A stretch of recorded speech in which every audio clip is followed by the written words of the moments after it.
it's exhausting to not be genuine, you know? It's exhausting to have a facade. So it's like, you can't. It's actually easier to just be genuine, and you realize that you require a break a lot less when you're more genuine.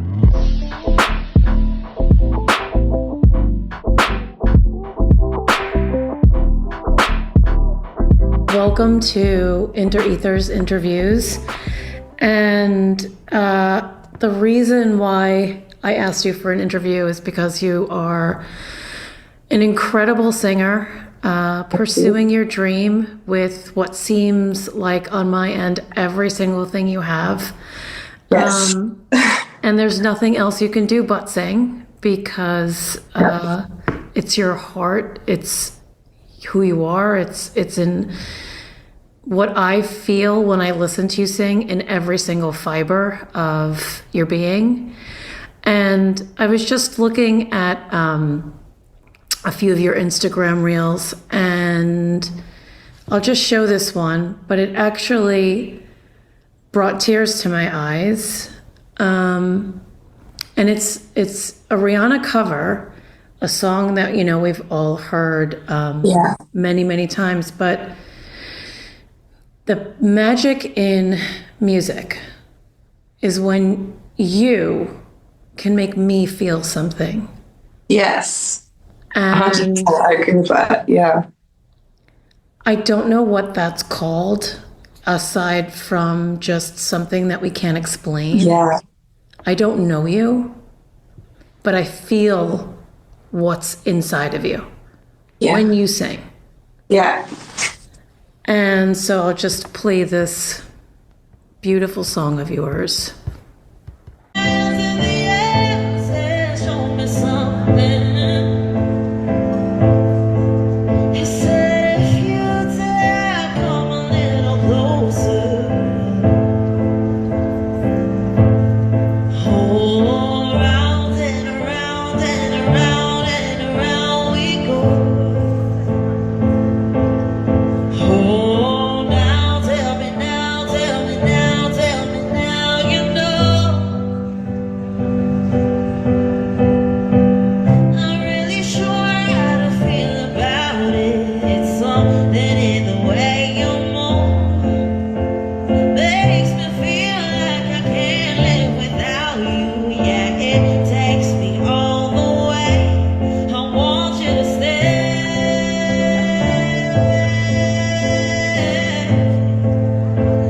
It's beautiful. When did you start singing? Thank you.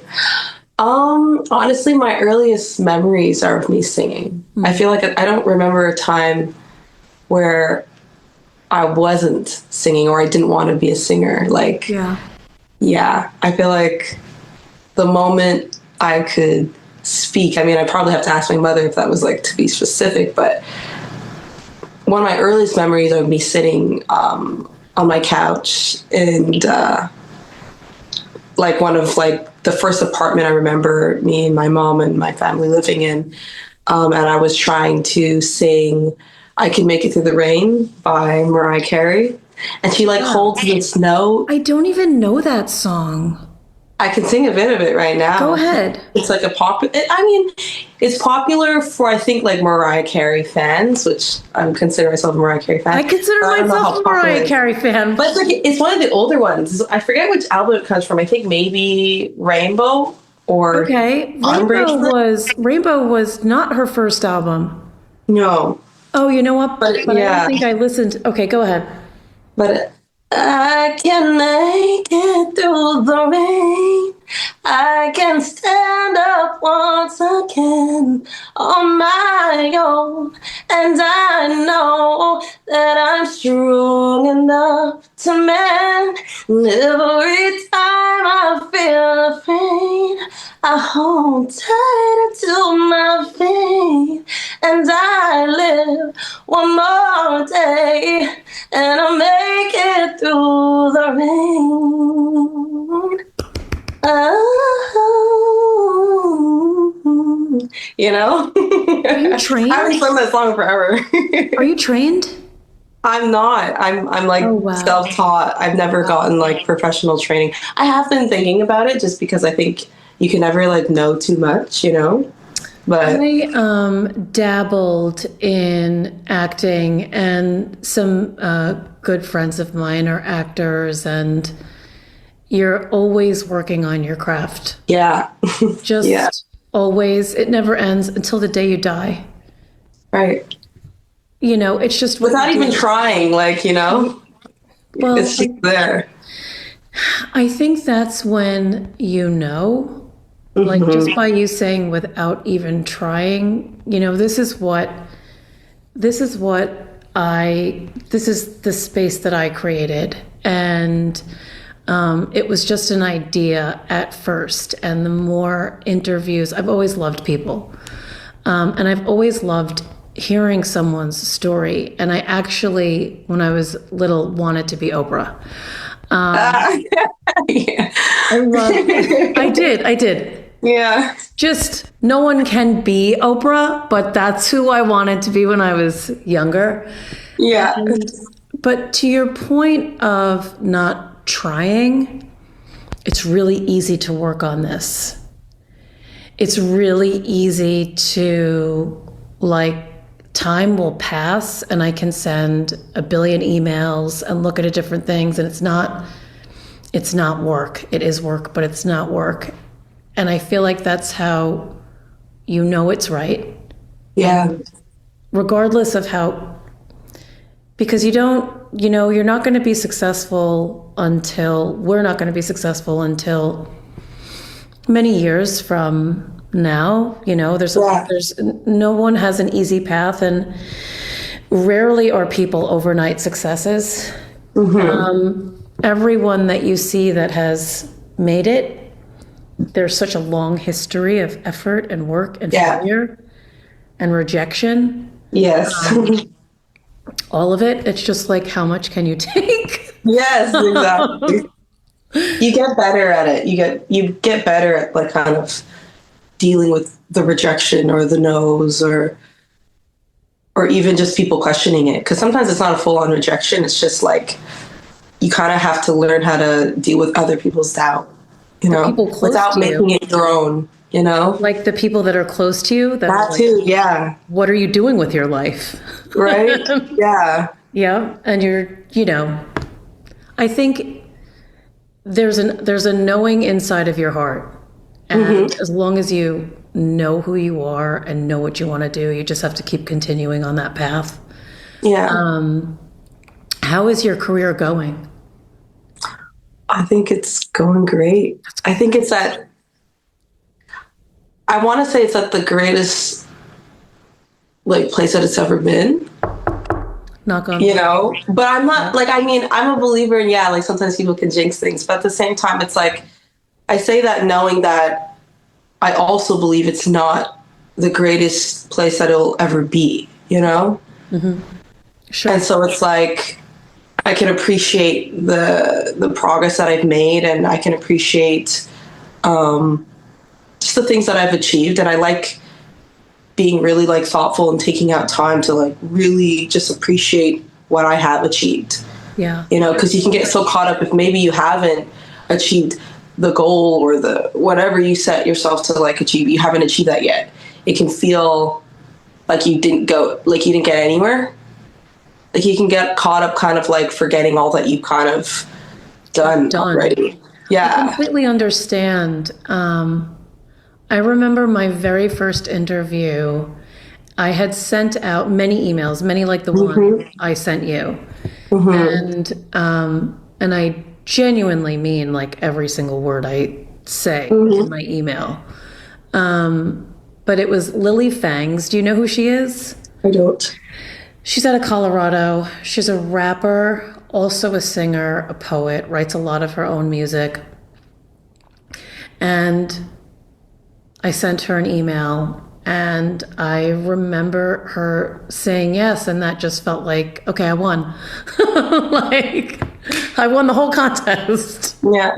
Just from, you know, they're kind of like micro celebrations Yeah. that you have. Like milestones. And you really have to Correct. like, I used to totally ignore it, and I would just embrace mindset of like, no, you got to work harder. You're not working hard enough. And I've noticed that like you don't achieve anymore. You don't get any further by doing that. And You just kind of knock yourself. yeah, and like it doesn't change anything for the better. So I think that even if you haven't gotten to where you want to be yet, I think it's important to at least still celebrate and intentionally take time out to, appreciate where you have gotten, what you have achieved, and what you have accomplished. And I think that doing that allows you to like fully take on the next task. Because sometimes when we're so caught up in not appreciating what we have achieved, we're like, in a way, our mind is still thinking, no, it's something I'm missing. I need to do that. But when you actually appreciate it, you allow yourself to move forward, you know? You seem very mindful. And you seem very centered, and you seem like you have a really good head on your shoulders. Thank you. What do you do to keep yourself grounded? That's a hard one. Because if I'm being completely honest, I feel like I'm good at, I've gotten really good at appearing to be mindful. It's not to say that I'm not, but I think there's a difference between like being something and seeming a certain way. You know what I mean?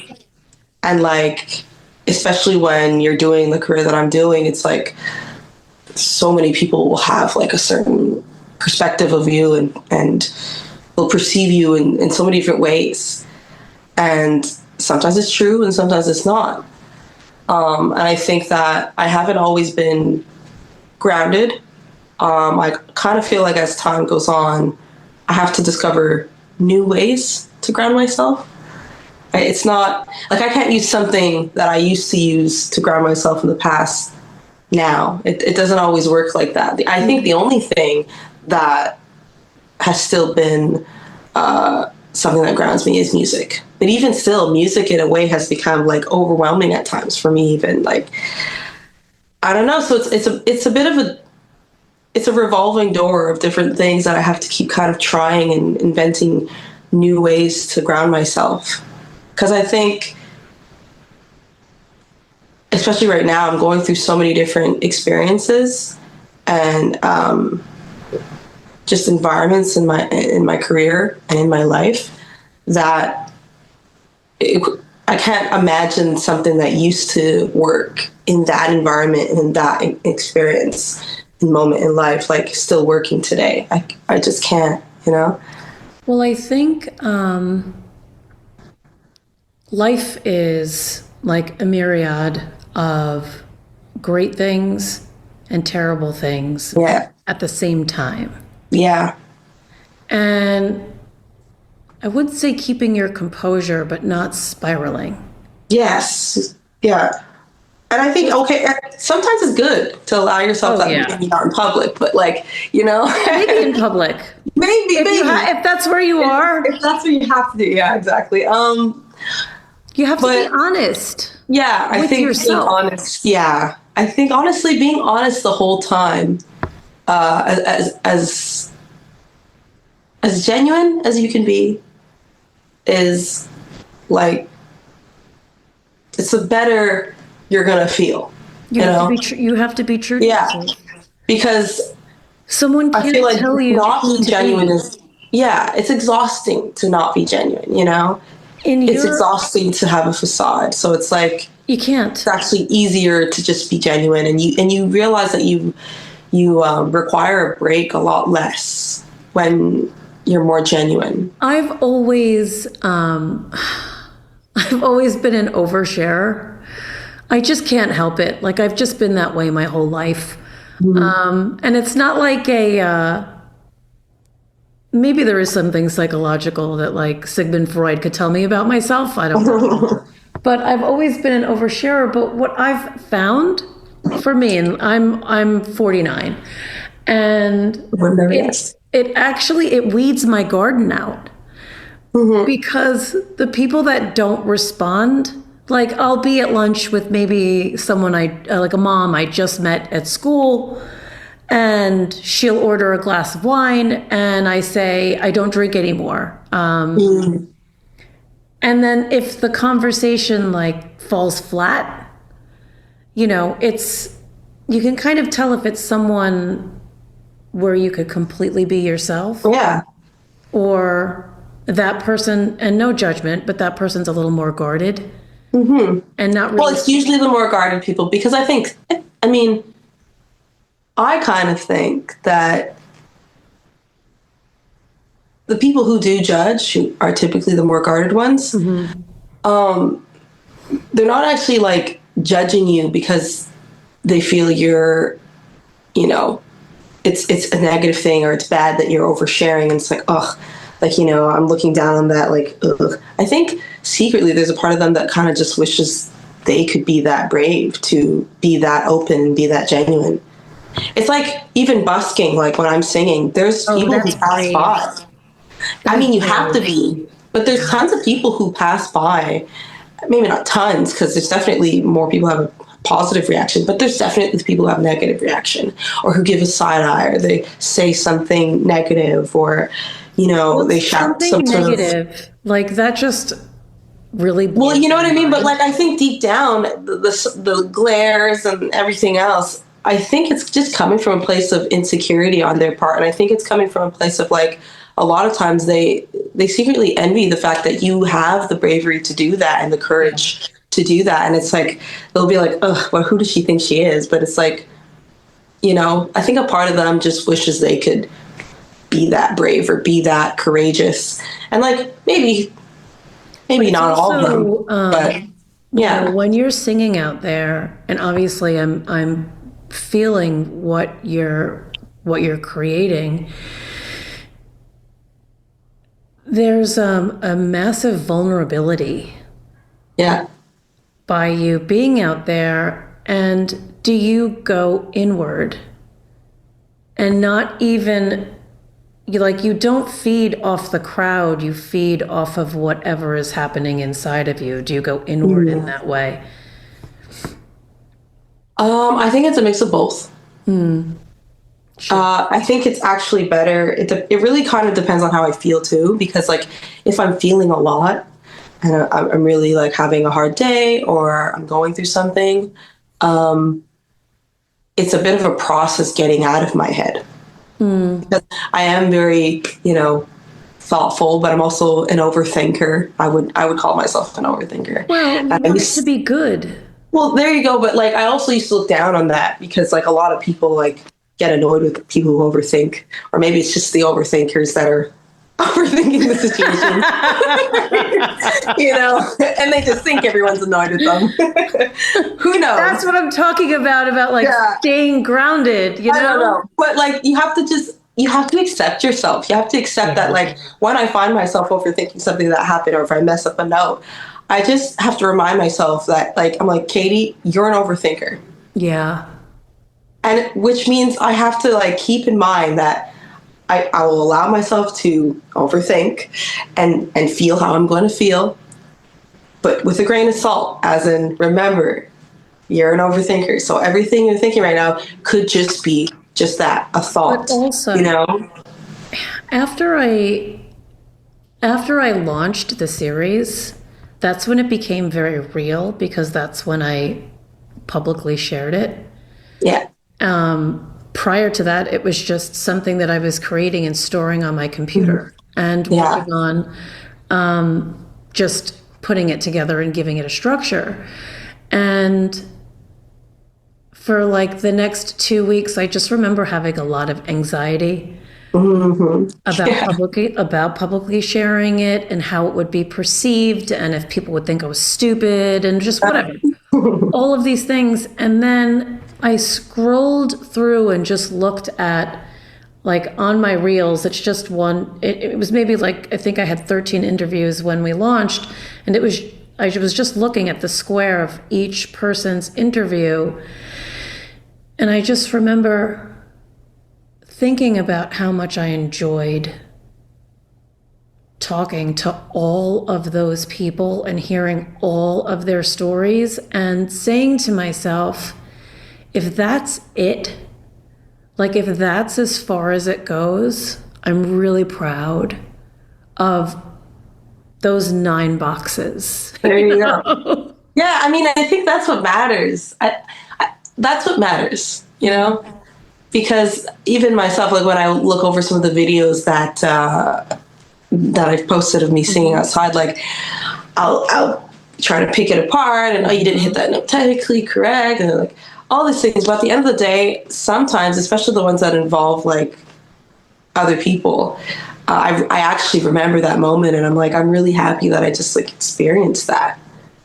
And You, like back to what you said earlier, about do I turn within myself, or do I, feed off of the energy of the crowd? It's definitely a balance, because I the energy of the crowd is everything. Like when people enjoy what I'm doing, it does make me enjoy what I'm doing even more. sure. And It must some be people, a different kind of feeling. it is, and, Yeah. and some people are afraid or are shy to admit that they want attention, because there's been such like a negative stigma sometimes on people who seek attention seekers. I love But I'm not afraid to attention. admit, I I'm love like, yeah, I attention. want attention. Why wouldn't I? Like, yes, I'm doing it outside because I want attention. Um, but I don't just want attention. I actually enjoy. I The enjoy exchange. witnessing the feeling on people's faces. You Mm-hmm. know what I mean? So when you said that something made you emotional, like I've had people literally start crying in front of me when I was singing, and it's not even my song, but I really do try and sing it as if it is. And like that Well, it is, is your creation and your yeah, interpretation of that interpretation, song exactly. that's coming out of your heart based Hmm. on your lived experience. Yeah. And that's what we hear. And sometimes when I get too emotional, and I say too emotional, because I'm not going out there to cry, but I have broken down and cried out there. A lot of singers have. Yeah, because it's a lot. And a lot of times, of course, it stems from something that I'm going through personally in my life. And so there are some moments where, to ground myself, I actually look to the audience. I look to the joy on someone else's face. I look to, the little toddler that runs up to me. And there was this little boy that he was looking at me. He was like, so, like, I guess, Enamored. yeah, exactly. And then he started looking around, and I was thinking, like, what is he looking for? And I'm still singing, and he was just looking for a flower. And he went and he found one that was like in some sort of like flower bed, next to a park bench, and he plucked it and ran over and just gave it to me. And I kept, but like things like that, it makes me feel like, I'm going yeah, to it's a lot. not. I'm going to not quote it exactly, but do you know who Maya Angelou is? Sounds familiar. She's a writer. She's an African American writer. She grew up in Alabama in pre-segregation. She's like a literary genius. She's not Oh, sure, alive anymore. Oprah. Yes, Yeah, she's been. Oh, okay, I think I know who you're talking about. Yeah, yeah, yeah. yes. She's just she's just a wizard, a poet, Yeah. a sage.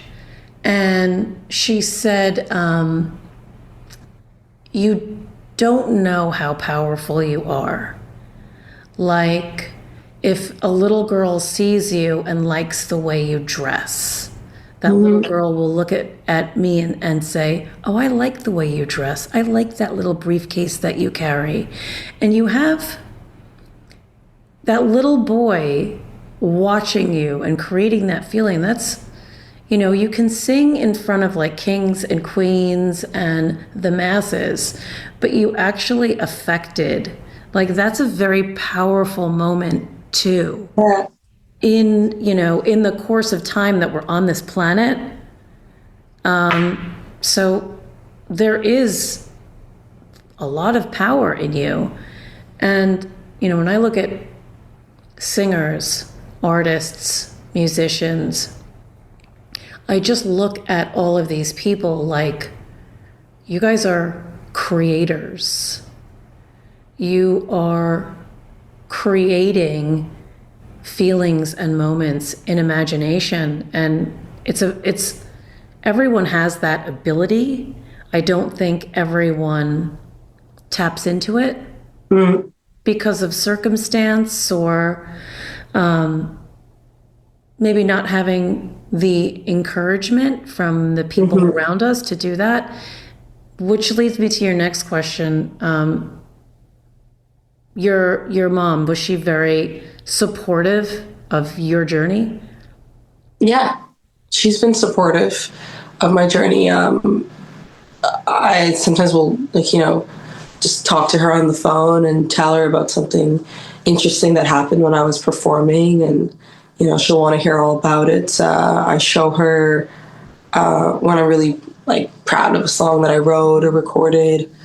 I'll call her and like show her, or I'll show her in person. It's just lately it's been so busy that I feel like I'm starting to feel the sacrifice that a lot of other artists talk about sometimes, Sure. with like the family and the friends and the whole social life. Sure. But yeah, she's been very supportive of just in general what I want to do, musically or otherwise. When's the first time you felt seen as a singer where you were like, oh, like where you felt something, where you felt like, this is something that I can, like, I really like this. This is something that I'm going to pursue.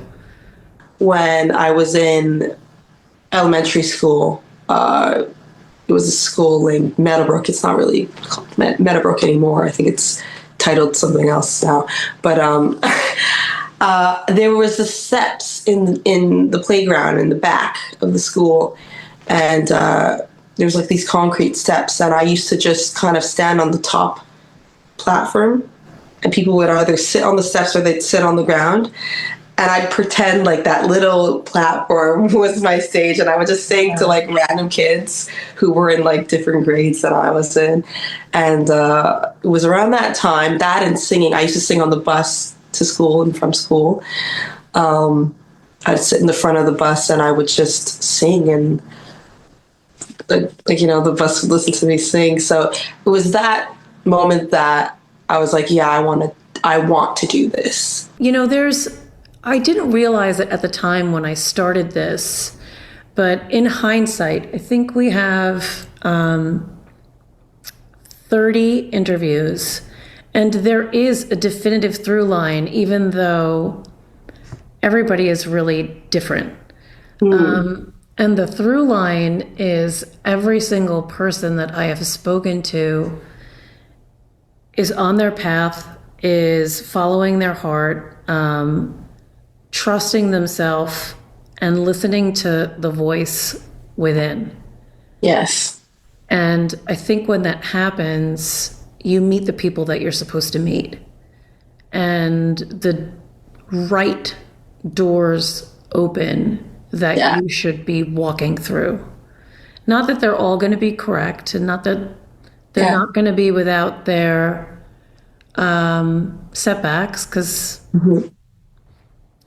that's a part of it. What is it? One step forward, two steps back. Yeah. That's real. Like, apply all. Yeah. For sure, for sure. I mean, even the negative experiences, or the ones that are like, getting rejected, or someone kind of not taking you seriously, I see them as learning experiences. I will say it's like sometimes difficult to see all of the negative experiences as learning experiences. It can be difficult. Like, people, They hurt.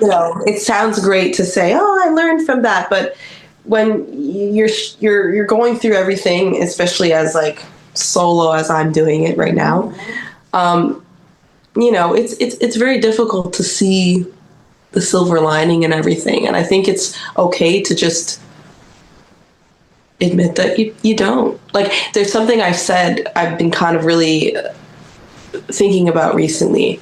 like recently as in this year, that a lot of people talk about like believing in themselves. And I've been having a lot of different artists come up to me, or just people come up to me and be like, "Oh, you're so inspiring, and you know, you're really brave, and it's crazy. Like I struggle to believe in myself, and how do you do it? And how do you do it?" Like a lot of people ask this question, and something that I think has been very helpful for me, and I hope it's helpful for everyone else, is that you need to realize that you actually don't need to believe in yourself.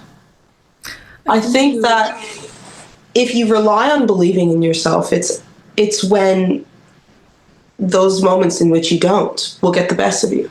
Yeah. You need to find another thing that's going to drive you to do this. Whether it be that I'm just going to do this because I love it.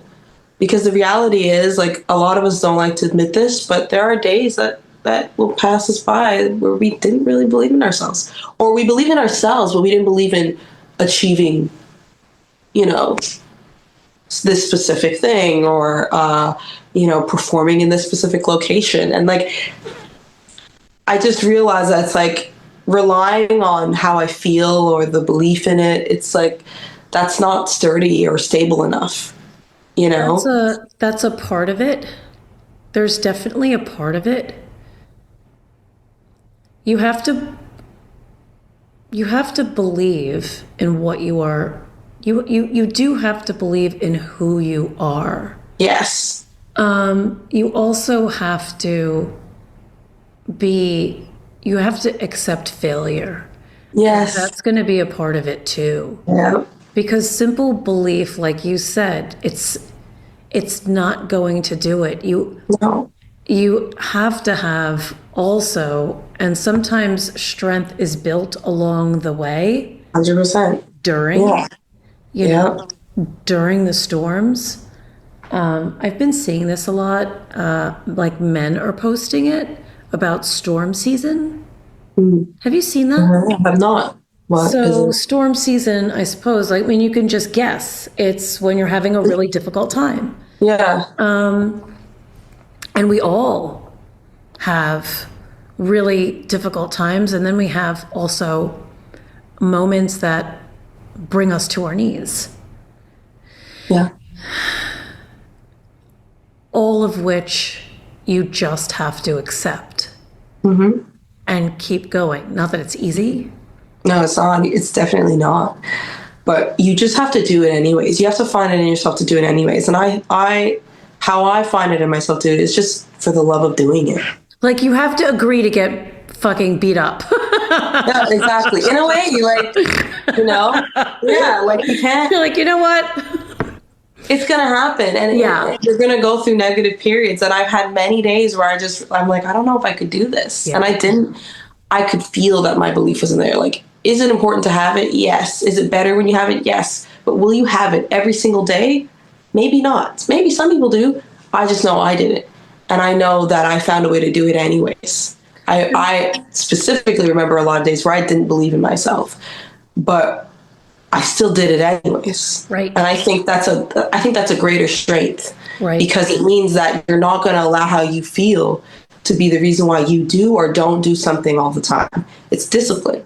There's a financial aspect that is very stressful when I don't know, I don't want to know, like, what's in your pocket at all. I'm speaking for myself.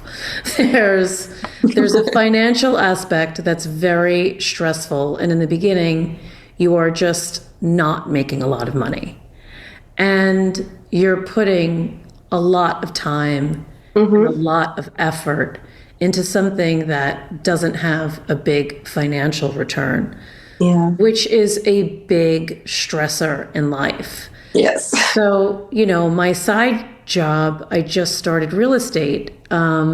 This is what I want to do, but I need to Yeah, of course. make money as well. So, it's, what are you going to do? Like, how are you going to, there's a lot of effort involved. There's a lot of discipline involved. And there's a lot of waking up being like, okay, here we go again. Yeah. A lot of, But there's also maybe not a financial reward, but when you were talking about what you feel from the crowd and people walking by, there must be so many instances where you're singing and someone looks at you in a certain way of acknowledgement, of feeling what you're feeling. And it's just like, that's money in your bank, in your heart. Yeah. You know, like a Super Mario mushroom or something. Yeah. You know, it gives you some life again. You're like, Yeah. okay, I can do this. No, Thank you. it's so true. Yeah. I mean, they put a smile on my face, like, you know, and it's almost like you get lost in them. You know what I mean? Yeah. It's not just like you're lost in the performance. I tend to get lost in the lyrics a lot to the point where I forget the lyrics sometimes. But like, I think that's fine. yeah, I think you kind of get lost in the feeling of it all and the Yeah. energy of everyone, and just the energy is That's the like, beauty. yeah, it's irreplaceable. Listening to your songs, I was like, God, she's going to be famous. Like, I just thought that to myself. I'm not saying it to make you feel better, But it does. you know, but I'm not like, I'm But just no, I hear you. not Yeah. saying it to like say it at all. That was literally the thought that I had, like listening on my iPhone, which has terrible, you know, terrible audio. It's like, I mean, Yeah. sorry, Apple. I'm just thinking about when you listen to music, you listen on big speakers. So Yeah, yeah, of course. Apple sound is great. It's awesome. But let me play this song and you hit this note and it's wild.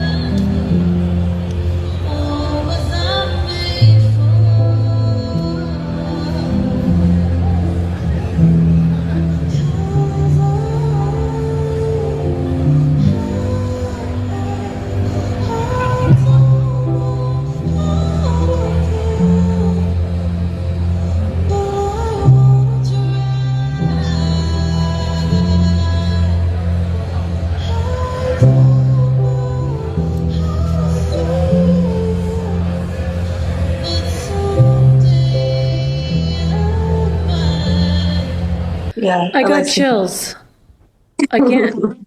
Again, I used to get the chills. You hear something and you hear a song or something, you know, just gives you that yeah. feeling. I don't even know what that is. Like, what the hell is that?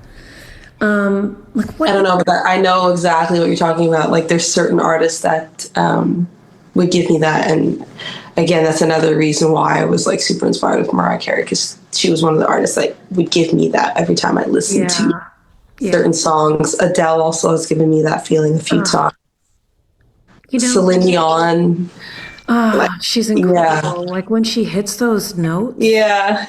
What are three artists, dead or alive, that you would love to do a duet with? Probably Michael Jackson, Aaliyah, and Drake. Oh, Because as much wow. as I love Mariah Carey, I'm also like, I don't know. Sometimes I can't picture how I would contribute to a song of hers, if that makes sense. You know? Oh, of course you Like, I would. kind of just like her as her and like for her, you know? Of course, you would contribute. It would be kind of like your own paying homage to Yeah. Yeah. I mean, it would be fun, your but like, idol. It would be incredible. I can't wait to see that one day. yeah. That's Yeah. it. Put I it mean, out there. if I had to pick all alive artists, then I'd probably pick Drake, Mariah Carey, and maybe like Dua Lipa. Oh, Dua Lipa's incredible. Super Yeah. talented. Yeah. I remember when she was first coming out, people were like making fun of her, but she pushed through. Yeah. I know. She is a superstar. I feel like famous artists are giving newer artists a platform through their Yes. platforms. Like, do you see that too? Yes, I see that. I mean, I think it's in some way these older artists or just famous artists, even not older, they've experienced things and they kind of seen how the industry works. And I wouldn't say like they're taking pity on the other artists, but Oh, not at they're kind of all. like they're sympathizing with them, and they're really like, I I'm sure think, there's some people who don't have the greatest intentions, but I do believe that some of them do, and they really are trying to like help out the up and coming artists, especially if they see potential in them that they know like the label maybe is like overlooking them, or they maybe remember the moments in which they were on the come up, and a lot of people overlooked them when they were, like Drake is one of those artists where a lot of people turned him down in the beginning and didn't believe in what he was doing. It's another reason why like I really resonate with like him as an artist, and he's one of my favorite artists. I think that's everybody's story. I think that's Yeah, everybody's it story. is. You know, I like, think it is to a certain degree, but I do think some people like experienced it on a different level that like some artists may never have to experience. 100%. But I think, I think it was Rick Rubin. Rick Rubin, do you know who that is? He produced the Beastie Boys. I want to say Rage Against the Machine. I think I might be wrong. And a bunch of other bands. And his philosophy was he didn't create or make or his specialty was his taste in music. It was what he liked. And he just produced and promoted bands that he liked. Not necessarily the bands that would sell a lot of money, that he thought would sell a lot of money, and not the bands that he thought other people would like or would be popular. Yeah. So there's, you always have to create the music for yourself. Like when you talk about writing your songs and just loving the song that you wrote, that's the magic trick. Yeah, I mean, that's why it's hard sometimes when people ask me, what genre are you? Or like, what? Because my voice, I have many different kind of like Oh, sides you of my do voice, you Amy know? Winehouse. Yeah, like I got like something that's like a bit of like an Amy Winehouse vibe, that I can sing really soft as well. Like, and I really do enjoy singing in various different ways, and I feel each one. And I think like I say each one as if they're separate, because in my mind sometimes I do see it as separate, but in a way it's like separate, but it's all a part of one thing.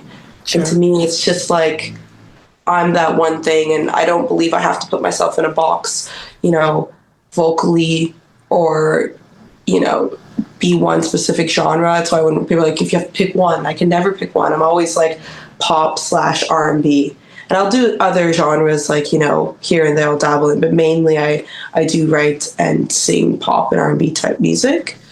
You don't um listen to rock and roll music at all? oh really? Really? You're missing And out. I probably am, and there's a lot of people who also say, like, for instance, that my voice it reminds them of like Lauryn Hill, for example, and like I think she's great, but she's not an artist that I typically listen to a lot, Oh, she's incredible. Yeah, and it's nothing against her. It's just No, like of course I not. just have my people, and that I tend to listen to, and I do dabble and try and keep myself updated on new artists and things like that. But I find it interesting when someone says I sound similar to a certain artist that like. I mean, I've always known she existed, but there's certain artists that people will say that I'm like, who is that even? Like. Yeah. And so that's what I mean by it's like my voice may have many different styles, genres, sounds, or inflections, but they're all still me. I'm just going to wrap it up with the one question that we ask everyone, and that is, what's the meaning of life? Mm. What's the meaning of life? I was going to say love. I think a lot of things circle back to love. It's like you enjoy living your life when you are able to be with the ones you love, do the things you love doing. You love your day. You love the experiences you had, or when you get to discover new things that you love. So it's a little bit like cliche or cheesy, It's but not. I think like in a way, that's the highest form of living, is when you have a good life, and you only have a good life when you're able to, you know, feel love, give love, get love, and just experience what it is to like really love something or someone. I I think do music because I love it, so. some people, like about 5 people that I really admire that I've asked that question to on this program, have all said that. Oh, And okay. yeah, Well, there you go, have cliche. all said that. And when I think about that, it it really is the reason why we're here. It's to Yeah, love who we are and love the people that are surrounding us, and I love what we're doing, you that's know? it. It's all Yeah, and just enjoy your day, enjoy your life. Yep. Katie Clarke, thank you so much for being here, for having such an open heart, You. sharing your art with us and your creativity and your music. We'll just sit back and watch you rise. And I will always be applauding on the sidelines. Thank you so much. I Thank you enjoyed so much for being here. it. You're welcome, and thank you. Yep, Virtual hugs. absolutely. Yep, virtual hug.